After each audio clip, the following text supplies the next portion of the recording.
Oh, ça fait tellement longtemps que j'ai envie de te parler de cette pierre précieuse.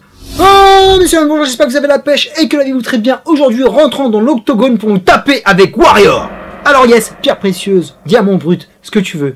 Mais ce film est un petit chef-d'œuvre qui se place à la hauteur des meilleurs films de sport, qui se place à la hauteur des meilleurs dramas familiaux et de tellement de thématiques que ça passe parce que c'est foisonnant. C'est un film sur le sport de combat, le MMA, mais c'est aussi un film sur la parentalité, un film sur la fratrie, un film de prof qui donne un côté feel-good et léger, un film sur la crise financière, un film militaire, tout ça en un peu plus de 2 heures et tellement bien dosé. Ce qui est très fort avec Warrior, c'est que c'est fait avec les tripes, c'est que c'est fait avec le cœur, ça respecte toutes les thématiques qui nous sont données à l'écran, qu'il n'y a rien qui dépasse, il n'y a pas un seul bout de gras, et le film est d'une fluidité remarquable et tellement rewatchable. Par contre, je le mets de côté parce que j'ai vraiment peur de me mettre à la MMA. Parce que moi j'étais un fanatique de la boxe anglaise, à chaque fois je voulais pas entendre parler d'un autre sport de combat, et j'avais vraiment du mal à me passionner pour l'Ultimate Fighting. Jusqu'à maintenant, je suis pas un fan de MMA, j'ai jamais regardé un combat en entier, je regarde tout le temps les highlights. Mais grâce à ce film, j'ai respecté un peu plus ces athlètes parce qu'on rentre dans le cœur du sujet. Ils sont traités avec déférence, jamais on les prend pour des beaufs, jamais on les dépeint comme des clowns. Et grâce à ça, l'immersion est totale. C'est aussi ma rencontre avec Gavin O'Connor qui nous a donné de très bons films, comme Mr. Wolf, ou comme The Way Back, avec toujours Ben Affleck. Le mec est impliqué avec une écriture raffinée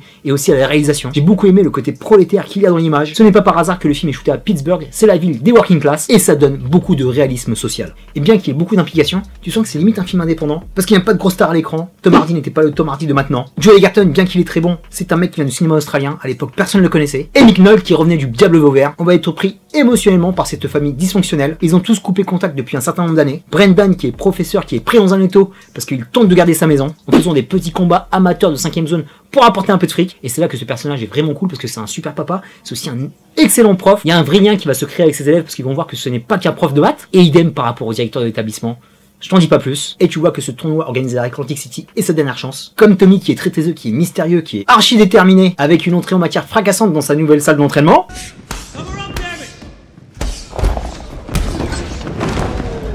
Et lui aussi, il nous est parfaitement décrit.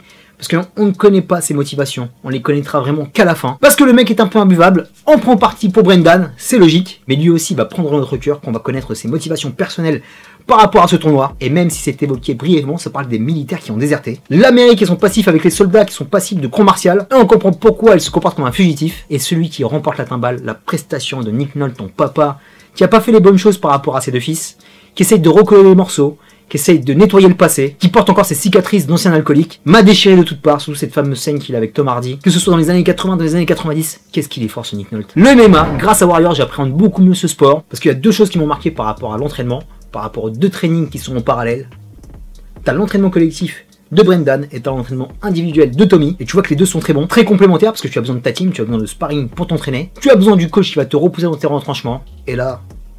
Franck Grillo, qui était déjà en avance par rapport à son rôle qu'il va avoir dans Kingdom, il y a un vrai lien entre les deux, parce que le speech archi efficace, archi court, qu'il fait à Brendan, mon pote, si t'as pas des frissons, et le training montage, comment il t'emporte, qu'est-ce que c'est fabuleux. Et tu vois la différence des deux corps aussi, t'en as un qui est un peu plus grand, un peu plus filiforme, et t'as vraiment Tom Hardy qui est un monstre, on dirait un homme de Néandertal, le mec il a des trapèzes archi développés, il est monstrueux, il est archi menaçant, il a pas besoin de te mettre un coup pour te mettre KO tellement il est flippant le gars, et à côté tu as le corps de Joel Edgerton qui va évoluer au fur et à mesure de l'entraînement, et tu vois qu'il sèche jusqu'à l'arrivée du tournoi. Et là aussi c'était vraiment sympa parce que tu vois une vraie évolution par rapport à son training. Et tu vois deux combattants avec des qualités différentes.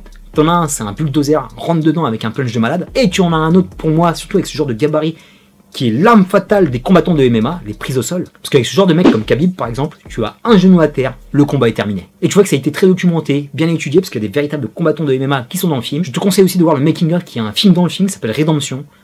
C'est archi détaillé, c'est fait avec beaucoup d'égards et d'humilité par rapport à cette discipline et tous les gens qui l'animent. Et bien que les combats diffèrent l'un l'autre avec cette réalisation qui est impeccable, qui te met tout le corps à l'intérieur de l'octogone, tu es touché par le réalisme des fights. Ce n'est jamais surchorégraphié, les impacts sont parfaits, et le tournoi monte en puissance pour avoir cette lutte fratricide en finale, en enlevant tous les clichés possibles et imaginables. Quand tu vois que c'est les deux frangins qui vont s'affronter, certes je pense que tout le monde avait un parti pris pour Brendan, mais finalement, t'as envie que ça finisse par un match nul et tu veux pas qu'ils se fassent du mal tous les deux, et tu veux qu'ils en sortent tous les trois grandis parce qu'il faut mettre le père dans la boucle, qu'ils se réunissent grâce au sport pour faire table rase du passé. Et pour enfin se pardonner. Parce que le pardon c'est divin monsieur. Warrior, bien avant la série Cinemax qu'on kiffe d'amour, était un des plus grands films de l'année 2011, qui était largement oscarisable, et quand tu penses que ce film n'a eu aucune nomination, et que l'Oscar du meilleur film a été attribué au Discours d'un roi. Quel foutage de gueule. Mais c'est de l'atteinte de l'état de grâce de tous les côtés, que ce soit par rapport à Gavin O'Connor, que ce soit par rapport à ce casting, par rapport au MMA qui est sorti grandi. Il y a une véritable noblesse qui se dégage de ce film. Et c'est vraiment un must, un trésor à ranger aux côtés des Rocky, des Raging Bull et tous les autres, qu'il ne faut absolument pas rater si tu ne l'as pas vu. Terminus pour Warrior, je te dis à très bientôt pour de prochaines vidéos. D'ici là, porte-toi bien, merci pour tes likes, tes partages, tes commentaires. Est-ce que tu as vu Warrior? Qu'est-ce que tu en as pensé? Dis-moi si tu étais Team Brendan ou Team Tommy. Mets-moi un commentaire de combattant. Peace and love. Growing up, we all want to know the toughest kid in the neighborhood was, right? I want to know the toughest man on the planet is. That's what we're going to find out.